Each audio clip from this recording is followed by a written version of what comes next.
Welcome, everyone, and a good Erev Shabbos as we start the segment which we call for the Shabbos table for Parshas Ve'era. This special share has been made possible by a grant by the Rubin family, and we pray for their success and Atzlacha in Ruchnius and Gashmias. They have a special request that we should learn and be mispal to Hashem that they should be Zaycha to a Ben Zachar, Kain Yiratzan. So, in this week's Parsha, we learn about many of the Makkos. Actually, we learned 7 Makkos. That's why the Parsha's Bay is Bigmatria 3, because the 3 remaining Makkos are in the next Parsha. In this Parsha, we learned 7 of the 10 Makkos, and Rabbeinu Shalom said that really I could have killed you out when I did the dever. I could have killed all of you with the dever. I mean, Hashem made a plague, so just like it killed the animals, it could kill the Mitzrim, right? But the Rabbeinu Shalom wanted to show and teach lessons. The truth of the matter is, we have to know that the lessons of the Makkos were not primarily for the Egyptians, because the Egyptians would die in a watery grave. The lessons of the Makkos were primarily for us. We study them, we teach them. It's one of the highlights of the Seder that we teach the children, the 10 plagues. I vividly remember Shelley's son Eli by our Siddharim saying the 10 plagues, and we teach our children the lessons of the 10 plagues, and we learn it now when we learn these parshios. It's to teach us. The Rambam tells us that one of the primary lessons of the Makkos is to teach us midah keneged midah, measure for measure. As Yisro said, ki badavar asher zodu aleichem, that which they plotted befell them, and therefore they threw our babies in the water, and the Nile was full with Jewish blood. They stopped the women from being toivel for their tumas dam because they wanted to stop to do their type of birth control, to stop us from our explosive birth rate of 6tuplets each time. So therefore the Nile turned into blood. And we know lice, they didn't let us bathe, and therefore we were lice infested, so they were stricken with lice. And there's much midah keneged midah. They darkened our lives. They made us work in the night like in the day, so therefore their day became night, and their lives were darkened with the makav chayshach. They went against Hashem's b'ni b'chori. We're the firstborn of Hashem, so therefore their firstborns died. And all of the Makkos were multifaceted midah keneged midah. For example, one of the great tainas against the Egyptians was their complete lack of hakaras hatov, of gratitude that Yosef was the messenger who saved Egypt. The Jews saved Egypt. Yaakov came down, and when Yaakov came down, the waters of the Nile flowed and irrigated the land. Yosef saved food successfully after everybody else in Egypt, the food they saved got rotten, so they would have all died. So, and they weren't grateful. So therefore, a lot of the Makkos targeted the agriculture. because you weren't grateful, so you will suffer. So, for example, the Nile, which irrigated the land, turned into blood. The earth where the agriculture grew turned into lice. And we know that the Arba, the locust, devastated the crop. The Borod devastated the crop.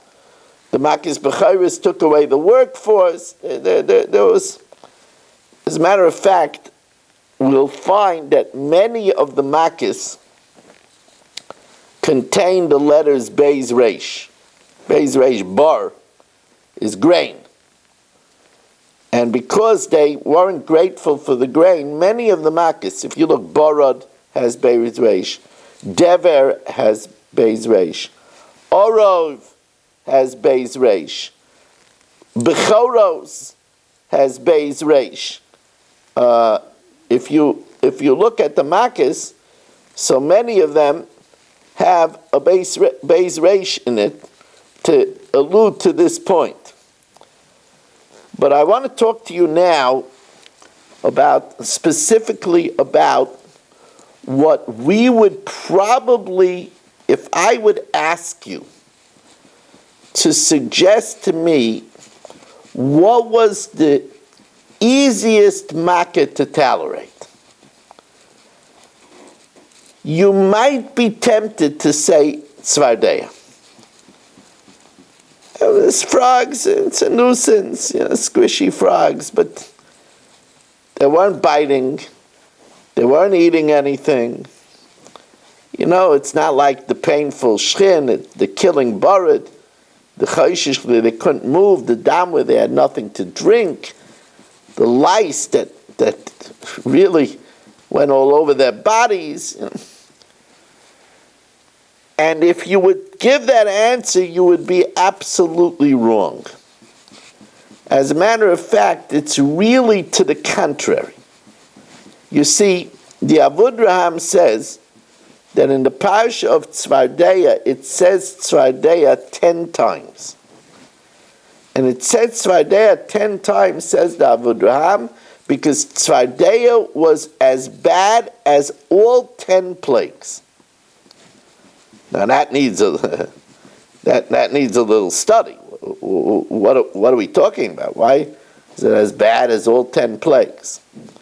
So we have to know that it says later on in Tzvardeya, "Vayitzak Moshe el Hashem al dvar hatzvardeim asher sam leparo."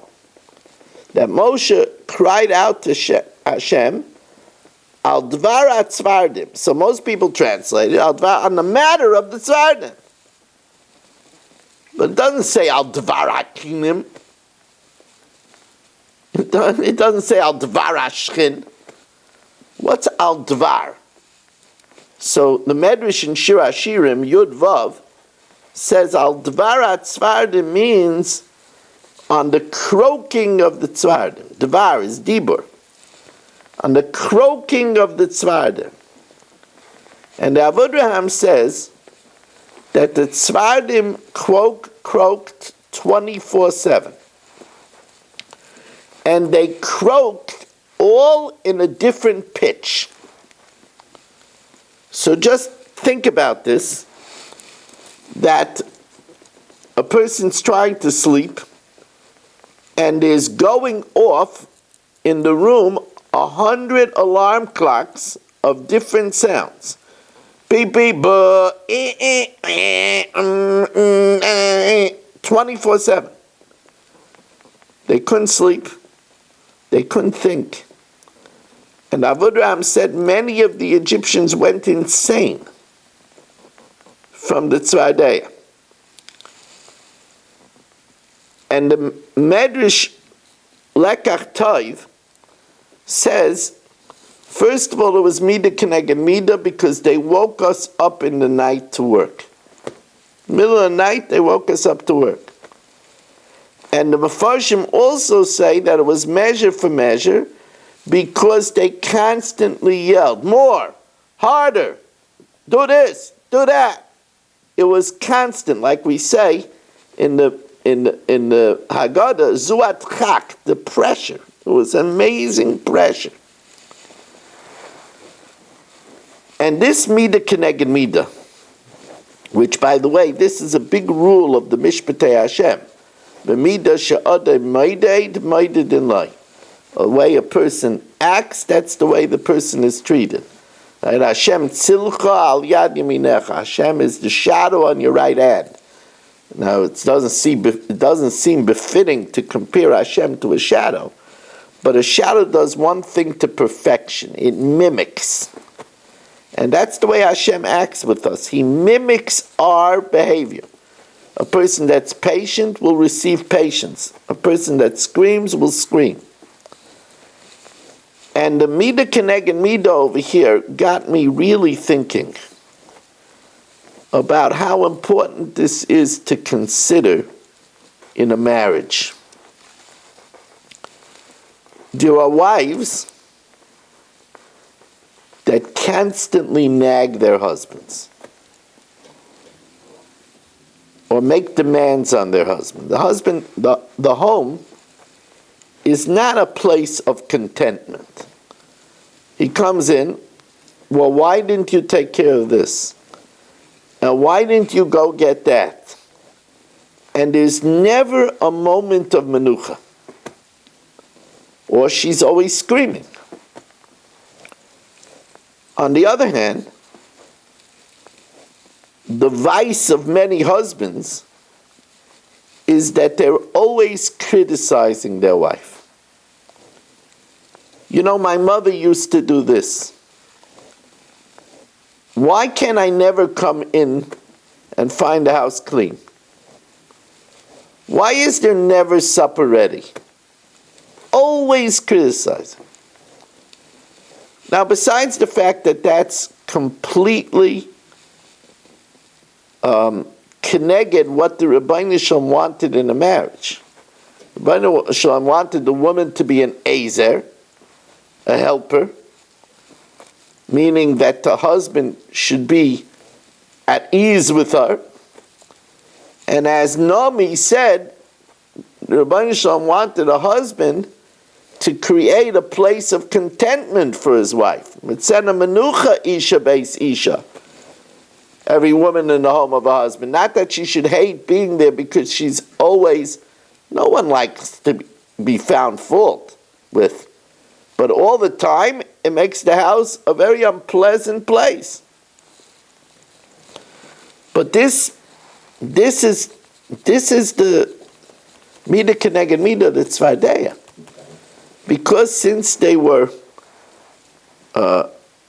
pressured every moment, the Tzvardeya was croaking every moment to the point that they went insane. And it got me thinking about in life, that later on in life, people suffer where they could look back and say it's a Mida Keneged Mida. Here's a person, he can't sleep in the night. He tosses and turns and doesn't have a moment of menucha. The bed becomes an enemy. And that could be a Mida Keneged Mida because he never gave his wife a moment of menucha. Could be that he has to go to the bathroom 100 times in the night because he didn't give menucha. You could have a situation where a wife has to become a caretaker and she doesn't have a moment's menucha because she never gave her husband a moment menucha. There are people that are harassed every minute by debt collectors as a Mida Keneged Mida. These are all examples of Mida Keneged Mida. It's very scary. That's the way Hashem works. Hashem does things Mida Keneged Mida. People don't realize. That's the great boomerang. That's a boomerang. That what we do boomerangs back at us. Like the famous part of the Baal Shem Tov. The Baal Shem Tov says that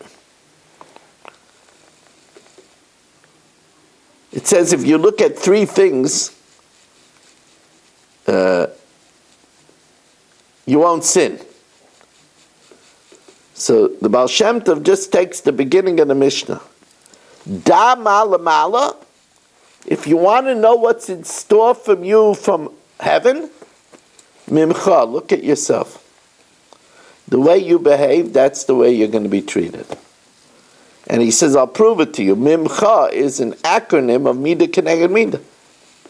So, da mala mala, you want to know what's in store above? Mimcha, look at yourself. Look at the way you behave. If you're always yelling at a person, then you'll be yelled at. Lo aleinu. Unless we do tshuva. I saw by Rav Zilberstein an incredible story from the great Gaon Reb Chaim Kreiswirth. Just Zer Tzadik Levracha, one of the great Gaonim of the last generation, was Rabbi Wein's Rebbe, Reb Chaim Kreiswirth.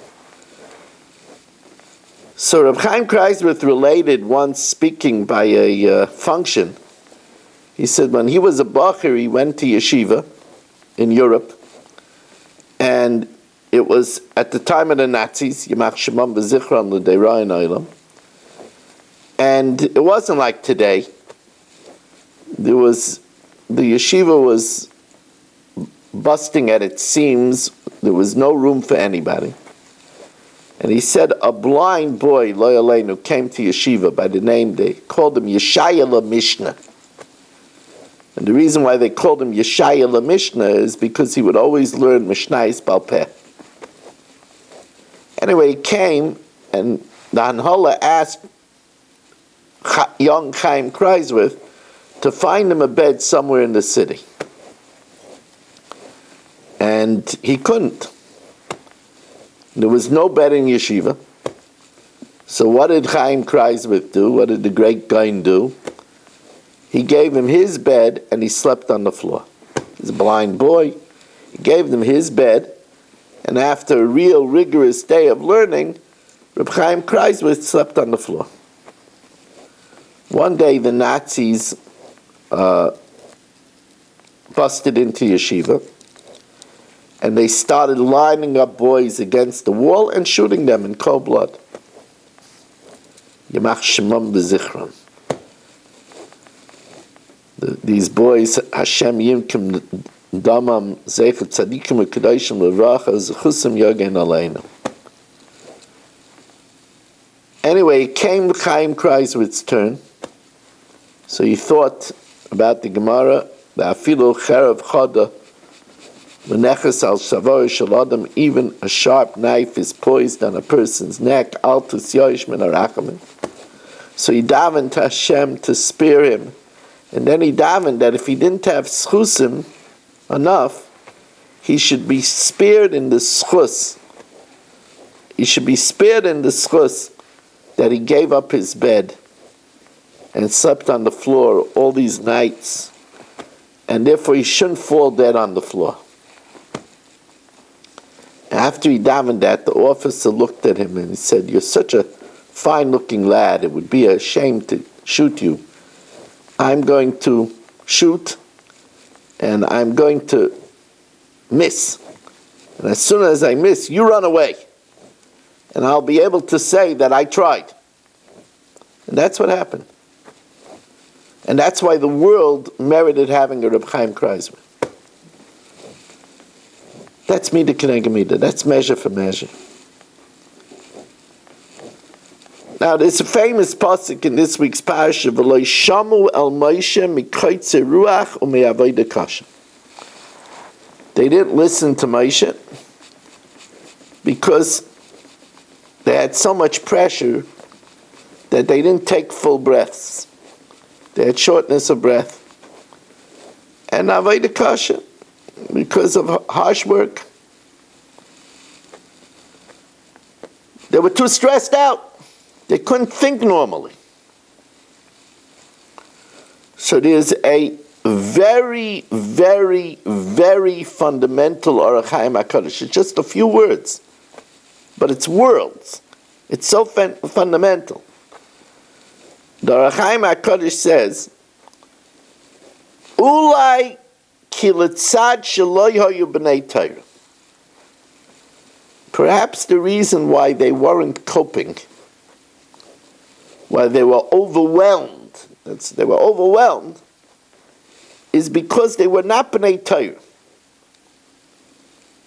And therefore, that's why they were kaitzer ruach. Ki ha-Torah marcheves libay shel adam, because the Torah gives us a breitkeit. The Torah gives us coping skills. This is such an idea that a person who learns Torah, what does it say about a person that learns Torah? Torah is Hashem Tamima, Meshivas Nafesh.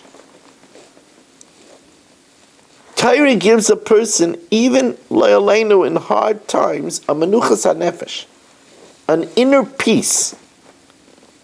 And it says, Pikudei Hashem Yesharim Mesamchei Leiv. It gladdens the heart. That's why, by the way, Avel, what's he not allowed to do? He's not allowed to learn Torah. Because that's Mesamchei Leiv. This is such a reason why, when looking into a prospective shidduch, a girl should look for someone who learns. Now, I'm not talking about kollel. That depends on circumstances. Is she able to support a kollel young man or not?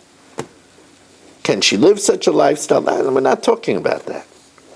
But we're talking about a young man that's going to learn some Torah. Because when you learn Torah, that means that that young man is going to be able to ride the rocky waves and vicissitudes of life. That's what the Ohr HaChaim HaKadosh says. It's before Matan Torah. They weren't able to cope with stresses because they don't have Torah. The Torah allows us to better be fortified to cope with the vicissitudes of life.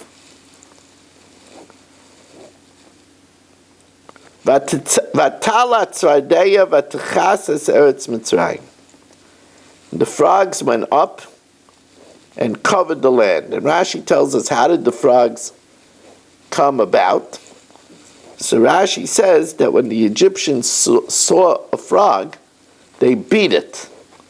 And when they beat it, it multiplied. And they kept on beating them, and they kept on multiplying until it swarmed over the land.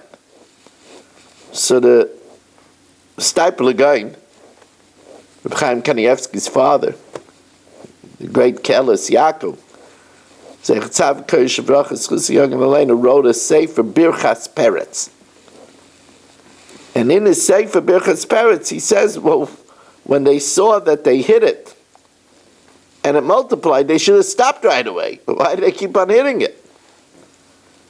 So he says that they got angry.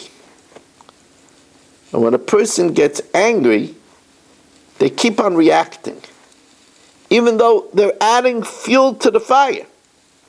But they can't stop. See, these are lessons that we learn from the Makkos.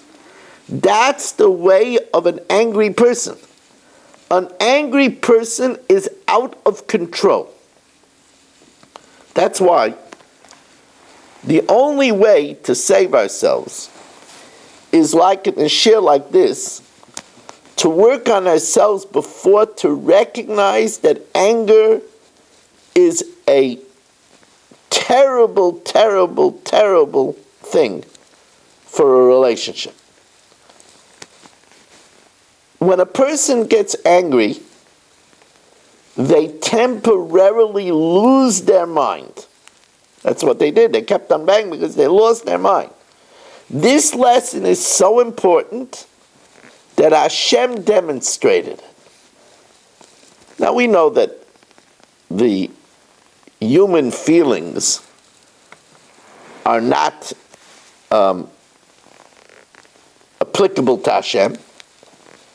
Yet the Rebbeinu Shalom demonstrates it to show us the ways of feelings. So when it came to the Chet Egel, the golden calf, where we know Hashem wanted to destroy Klal Yisrael, he said to Moshe Rabbeinu, let me destroy them, and I'll make from you a great nation. So Moshe Rabbeinu wanted to argue on our behalf. So Hashem told him something peculiar. Hashem told him, Chavei ma'at rega ad yavor zam. Wait a moment until my anger passes. Because, as the Gemara says in Brachas, Ein meratzin lo'odam b'shas kasai. You don't try to appease a person when they're angry. Because when a person is angry, they're temporarily insane. They're out of mind. That's why the Egyptians banged. What are they banging for? The more they banged, the more they increased. But they were out of their mind. So here, let's say one spouse gets angry at the other. It doesn't make sense for the partner to try to reason with them. Because they're out of their mind. You know, the therapists, they call this, don't try to reason with a person when they're in emotion mind. When they're in emotion mind, you can't reason with them. This is very important. And this is what we have to know, that if a person is going to be often angry, if that's the nature that a person is often angry, and he doesn't work on it, that means often he is out of his mind, or out of her mind. That's why, what does it say? Kas b'cheik ksil yanuach. Anger rests in the bosom of the fool. Of course, the breast pocket is where we keep what we use a lot. So you have your glasses, right? If you pay your bills with checks, you have a checkbook. The fool reacts with anger. So it's in his pocket here, in his bosom. He uses it often. But that means that he's often out of his mind.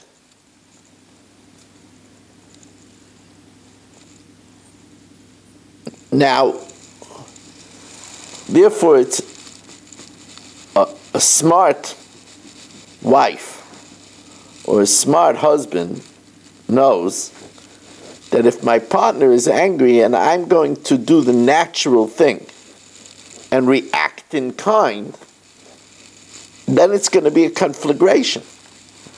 As I'm yelling at the other person, they can't reason, so they're just going to get angry that you're yelling at them, and it's just going to increase the fury. And that's why it says that Toile Eretz al Blima, which literally means that if you look in the sky, you see earth, it seems to be hanging on Blima, on nothing. There's no pedestal. But the Gemara says it means Eino Oila Miskayim Ela B'misha Boilim Piv B'Shas Meriva. The world survives on a person that's silent in the face of an argument. Because they know it's not going to help. It takes two to tango, which means you can't do the dance, the tango, unless you have two. You can't fight unless you have two. If one is just quiet. Also, it makes no sense. Because it's much more effective to talk gently. Right? It says, Manerach, a soft answer, Meishiv Chema. Shlomo HaMelech says in Mishlei, Manerach, a soft answer, Meishiv Chema, retards anger. L'shayin Chachamim Marpeh, the tongue of the wise is healing.